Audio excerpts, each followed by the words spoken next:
Hi everyone! Welcome back to my channel. Thank you so much for stopping by. My name is Glory and I'm a third-year architecture student studying at the Bartlett School of Architecture at UCL. So following my previous portfolio video of my project 1 in year 2, today I'm going to share with you my project 2. I guess it's project 2 and project 3, which is the main building project of year 2 that I did last year at Bartlett, and I thought it would be a nice journey and portfolio to share with you guys. Obviously, a disclaimer, I am not claiming to be the best. I just thought that it would be a nice video to share with those who are interested in the Bartlett, and also just being able to share my creative work with you guys. I think it's always a nice thing to do. But yeah, hopefully this is something you're interested in, and if you are, then keep on watching. So for my P2, I recommend you to watch my previous video first. I'll link it here, because the thing is that it's not enforced in the Bartlett anyway, but it's nice to kind of carry on themes you had in project 1 over to project 2, because it kind of gives you a more nice flow to your next project.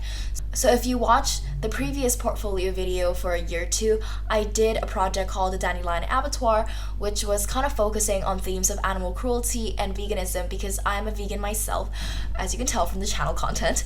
But it's not about preaching, it's kind of about just looking into the truth of things and kind of using that information and build it into quite a cool architecture project. And it's also very personal to me because it was quite a big change for me personally as well regarding veganism, so I wanted to incorporate that into my design projects. So that's kind of, I guess, an introductory thing to this project. So let's go and I'll show you my final portfolio for my year 2 submission. So I have my portfolio in front of me here, as you see, and we're just gonna go through it together. You know, I'm gonna present it how I think I presented it last year, and I'm gonna also talk about some of my feelings throughout the thing and the end. So yeah, let's do this. So my project is called The Whale Monastery, Living in Silence and Solitude. So this is kind of inspired by tribal rituals and whale hunting for consumption in whale entertainment industries, and this project kind of questions our fundamental way of living while coexisting with animals, in this case whales, with unnecessary cruelty and sacrifice. Existing within a graveyard landscape, the Whale Monastery reflects upon our actions while celebrating the existence of these gods of the sea. So chapter 1 is whales and entertainment.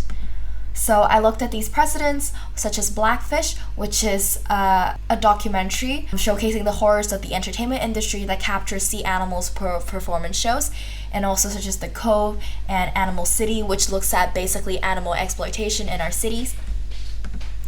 And then this is kind of like a breakdown of the film of Blackfish. It's kind of like following the journey of Tilikum, which is a killer whale, and how he was being captured, following his journey, like how he was being captured from the North Atlantic Ocean and being held in captivity in SeaWorld in Florida. So we follow his journey, and look, poor thing, he's just there.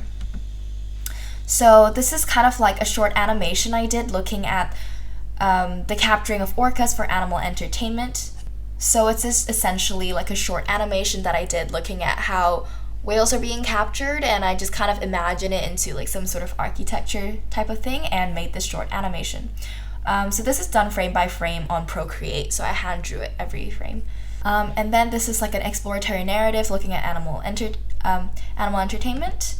And this is kind of relating it back to my project 1, the Dandelion Abattoir. So it's a continuation from it, where the architecture kind of serves as a platform to dream about a brave new world with no animal exploitation. So chapter 2 is L'Espérance Rock, which is my site, and L'Espérance means hope in French. So it's located to the northeast of New Zealand within the Kermadec Island, which is a volcanic island group. So this is composed of lava flows, and here are some images of the L'Espérance Rock itself, and it's located here on the Kermadec Islands. So regarding the history of L'Espérance Rock, it actually has a very rich history of whaling in the past, where early European voyagers participated in whaling in the early 19th century.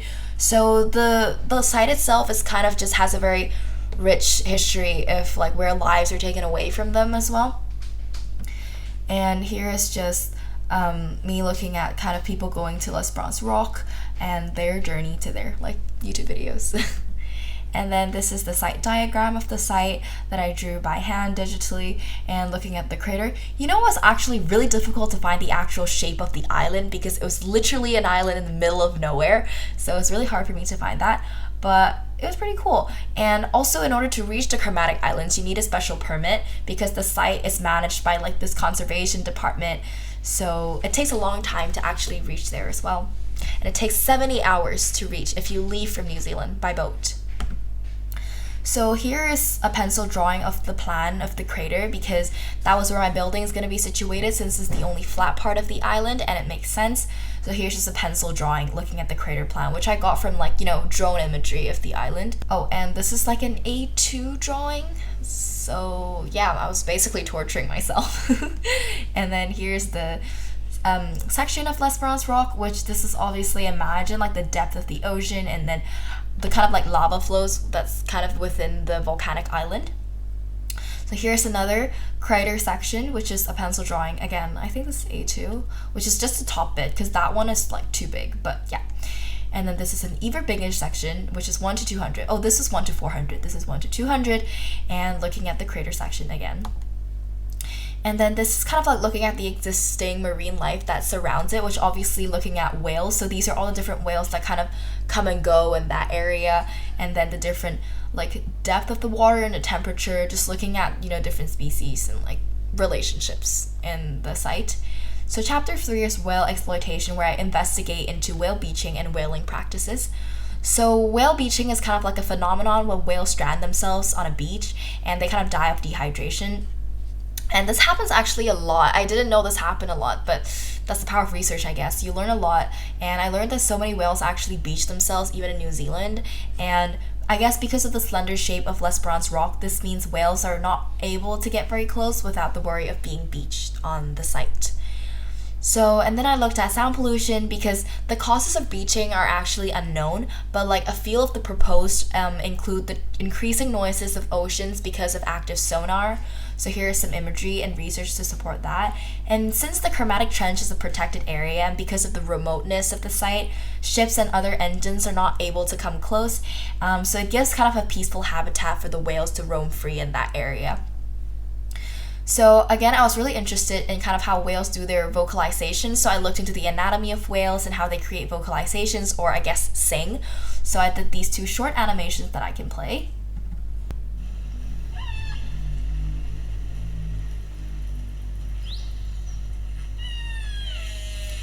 So that's the orca.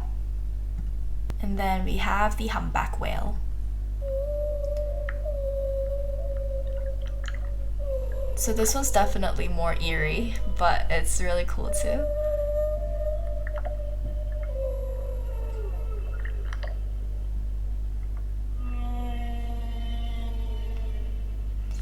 Yep. So again, I animated these by myself too. And then I looked into the rituals of whaling. So specifically in the Maui tribe, so they kind of deem whales as gods of the sea, and they kind of believe that the whales are almost like willingly sacrificing themselves for the tribe, and they kind of believe in an open communication between the hunter and the whale spirit to allow a whale to willingly die for the tribe. So here's just some images showing the tribe and a drawing to show kind of like the rituals they hold, like singing and dancing, and then like how it occurs in a full moon in May, and then they perform like sacred songs and abstain and let whalers abstain from sleep and food and practice like sympathetic magic and stuff like that. And here's the narrative for this project. So again, we have the rituals of whaling and the animal activism, technology advancement, sacrificial ceremonies, software, spiritual rituals. So I guess in this narrative, the tribe is almost the main character, where they're kind of like reconsidering their actions and thinking like, oh, the songs of the whales actually is very sad. They're very depressed. They don't want to die. They don't have to die. And because obviously due to climate change, like the sea levels are rising and their home kind of got flooded from the rising sea level. So they're kind of forced to find a new home, the Maui people. And they came across L'Esperance Rock. And they figured that the site actually had a history of whaling from their ancestors in the 18th and 19th century with the French. So they wanted to build a new refuge and act as a place for divine retribution and repentance for their old actions of like whaling. And so they descended on the island and realizes that the place had a lot of whalebone remnants and carcasses that scattered everywhere. So they decided to utilize them through sand casting to create the refuge as a constant reminder of their suffering. And this place kind of wanted to capture the sound, and they created sound tunnels to kind of amplify the sounds of the whale vocalization, which I researched earlier. And then they used their craftsmanship to kind of create this refuge and monastery for them and listen to the whale songs and communicate them. So now every full moon they also hold a ritual, but instead of it being killing a whale, now the ceremony will be performed to kind of celebrate the existence of these gods of the sea and the fact that us humans can coexist with them. So that is the narrative of the project. And again, I researched into kind of looking into monasteries and how things are being laid out. So I won't go into too much detail on that. You can read through it and pause the video. So here's some more sketches looking into like a monastery for divine repentance and the design.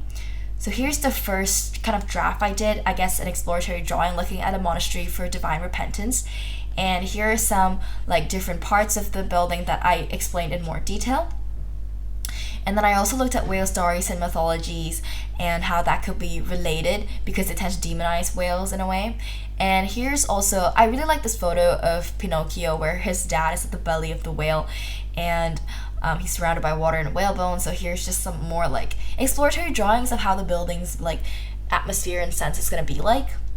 So here's some reference of the Portuguese pavilion and having a thin concrete roof and yeah. So again, this is the design development of the plan and how the spaces are being carved out and how it's going to be sit in the crater. So for me, this plan was kind of to like divide it up quite equally. It wasn't as, I guess, it didn't have the wow factor. It was just very like plain cutting spaces. So this was the section relating back to the Portuguese pavilion. And then, yeah, we move on to chapter 4, which is a monastery of whale bones. So it's almost deconstructing the whale skeleton to cast them into building elements. So I found these whalebone catalogs. It took me so long to find these photographs. It looks so nice, but it took me so long. I can't just Google whale bones and find these images. But yeah, here's the catalog of whale bones. And I'm also looking at kind of how to incorporate them into the design and how these things are going to be held up because it's almost like a membrane and whale bones that are being casted. So here is a building fragment that I developed in Rhino, and kind of looking at the spatial aspects and different whalebone parts to kind of experiment and create like a building fragment. Here's just a whalebone collage. I just kind of took parts of it and pieced them together to form like this sort of experiment collage and see how they will all slot together. This was also kind of inspired by Gaudi as well. So this is kind of how you construct the monastery, like how the whale bones are going to be casted on site. And here's just an artist called Max Lamb where he actually casted a pewter stool in sand, and he's a furniture designer. So here is more sketches looking at how the spaces are going to be elevated and how people can actually reach the roof, and cutting through the rock to create a sound tunnel to amplify whale vocalizations. And yeah, this is Dali as a reference. And then here is kind of capturing sounds using the sea organ and also ancient Victorian hearing aids as a reference, and how the sound tunnel would let the sound, kind of reverberate throughout the building. And this is the next plan. So I kind of labeled it, again, this is the next development, and then this is the plan in context and using Gaudi as a reference. This is the next section, and looking at kind of the skin quality and how that also relates to kind of like this image in Blackfish. Yeah. And then here's more design development. I'm not explaining it fully because if I explain every part fully, we'll be here all day because this project took like half a year, 6 months? I don't know, quite a few months. So yeah. And then looking into different levels of the building, kind of like the middle, which is the inhabitants, the top, where the light might be able to penetrate, and the bottom level, which is, I guess, the whale belly level, and people go in. And then this is the point where I also explored how the roof can act as a water desalination plant because it's in the middle of the ocean, so there's almost like a giant salt pan.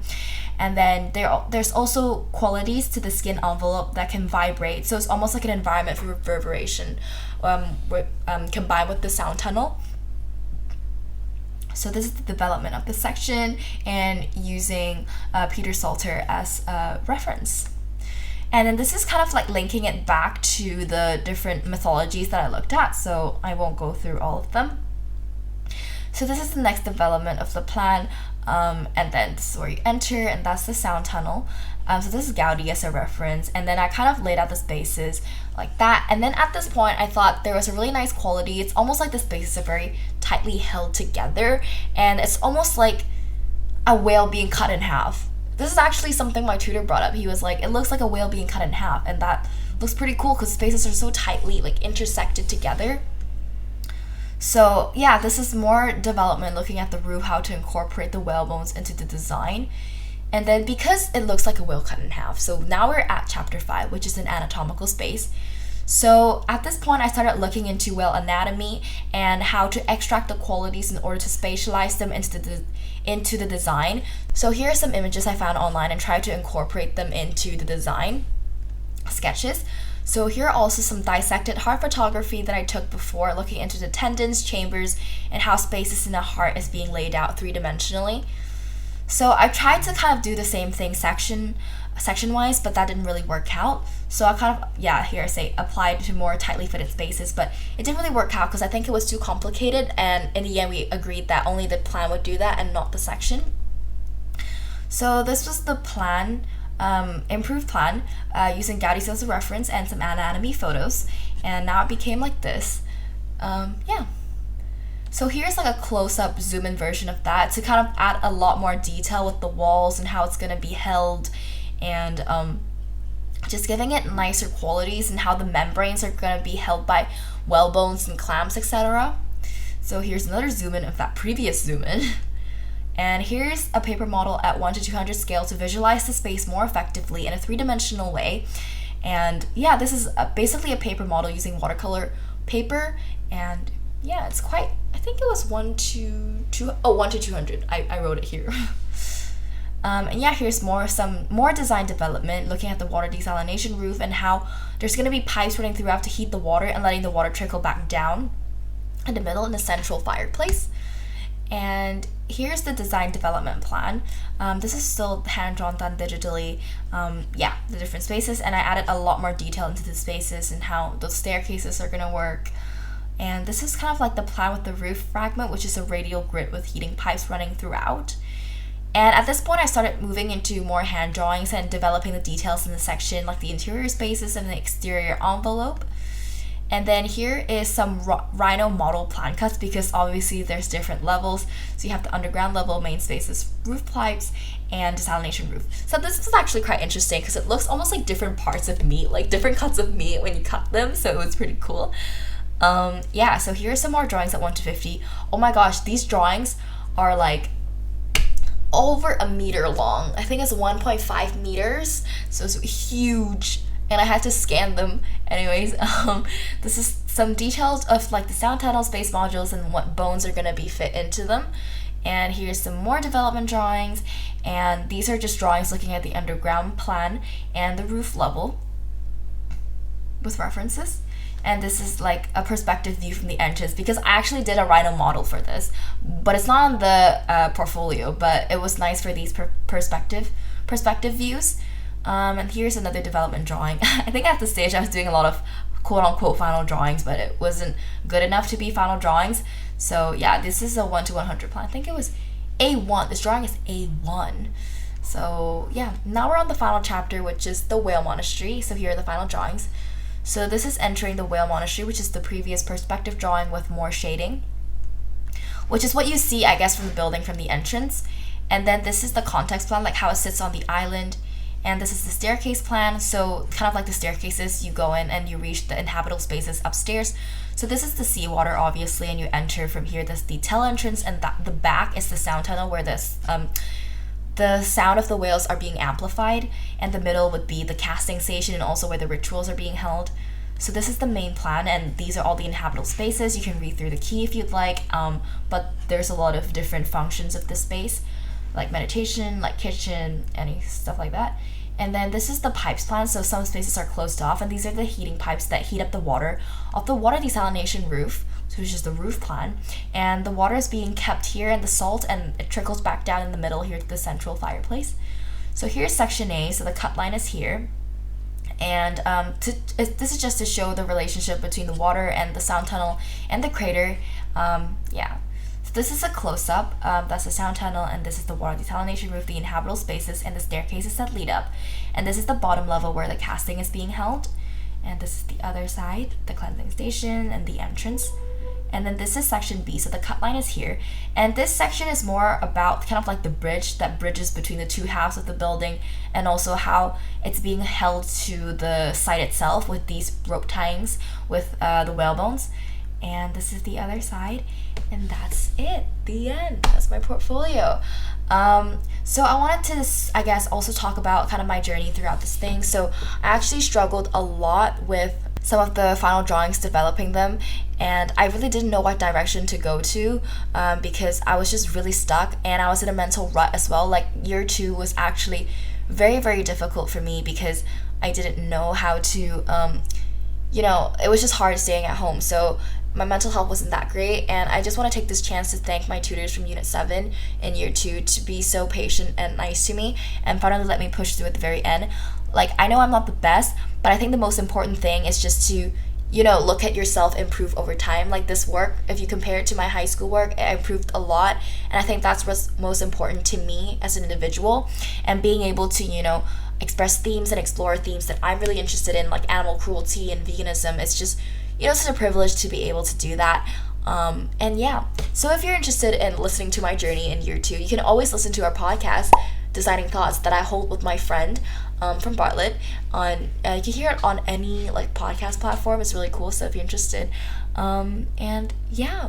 Oh, another thing is I wanted to say that the drawings are just super massive. These drawings that I have previously, these sections are 1.5 plus meters long. They were so long. They were almost taller than me. I think there's a photo, maybe not, but they were taller than me. And these plans, because they're all hand drawn, these ones, they're all hand drawn and scanned. It was so hard for me to find a place to scan them because I couldn't access the Bartlett and the roller scanners, but these are all A1 plus size, so they were massive, and these are all pencil drawings.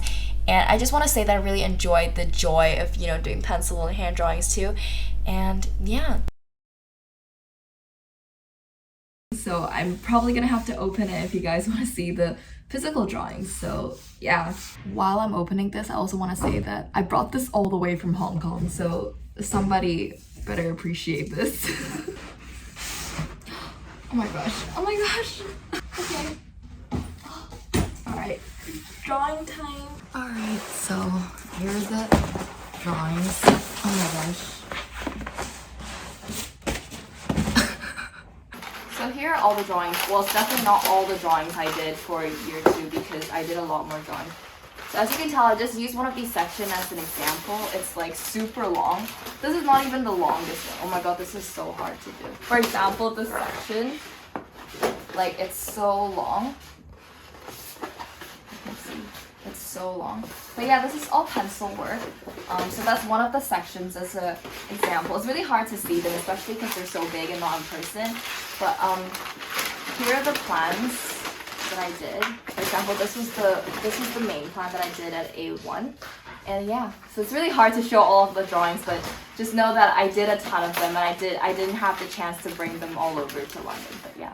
So that was my P2. I hope this was interesting for you to watch, for anyone who might be considering the Bartlett and kind of how we do things. But obviously I have to put a disclaimer and say that not every unit is different. This is just my personal journey and the things that I went through and the projects that I like doing. So yeah, let me know if you have any questions down in the comments below, and thank you so much for watching again. I really appreciate it, and I will see you in the next video. Bye!